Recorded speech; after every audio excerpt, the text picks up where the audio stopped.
Hey yo les potes, j'espère que vous allez bien. Donc là aujourd'hui on se retrouve juste pour une petite, c'est une petite astuce.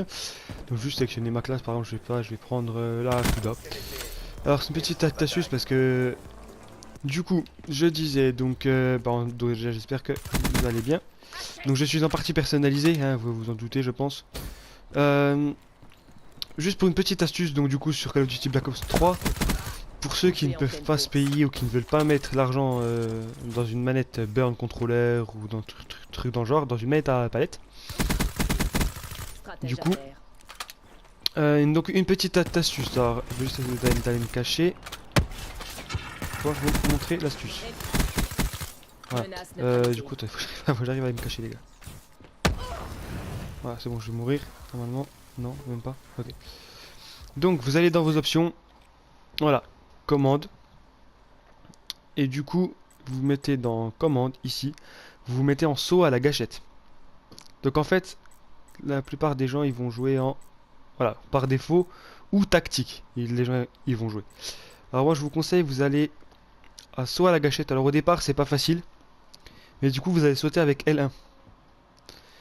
Donc du coup, c'est comme ça que moi je joue, vu que je n'ai pas de manette à palette. Enfin, j'ai une manette à palette mais très chiante à jouer donc enfin, bref. Ça change juste le lancer de grenade tactique et sauter. C'est vraiment tout ce que ça change. Et si l'attaque au corps à corps du coup qui est plus sur rond, c'est s'accroupir, s'allonger, enfin bref, voilà. Et si je me trompe pas, je me suis même trompé puisqu'il me semble qu'il y a saut à la gâchette tactique.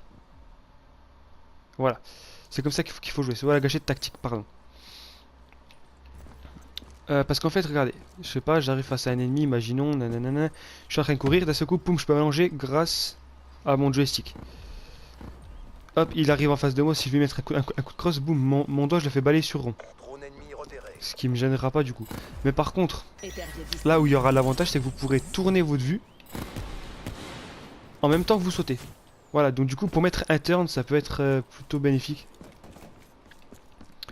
Donc voilà, donc c'est juste une petite astuce, c'est comme ça que moi je joue, vu que voilà, j'ai pas voulu m'acheter une 20 contrôleur ou tout comme ça, parce que voilà, au niveau des tarifs, ils sont quand même assez élevés du coup.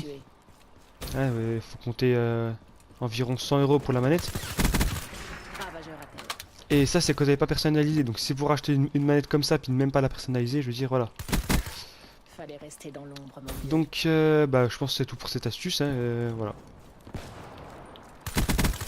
Donc bah comme d'habitude les gars, n'hésitez pas à commenter, partager et ben puis à vous abonner.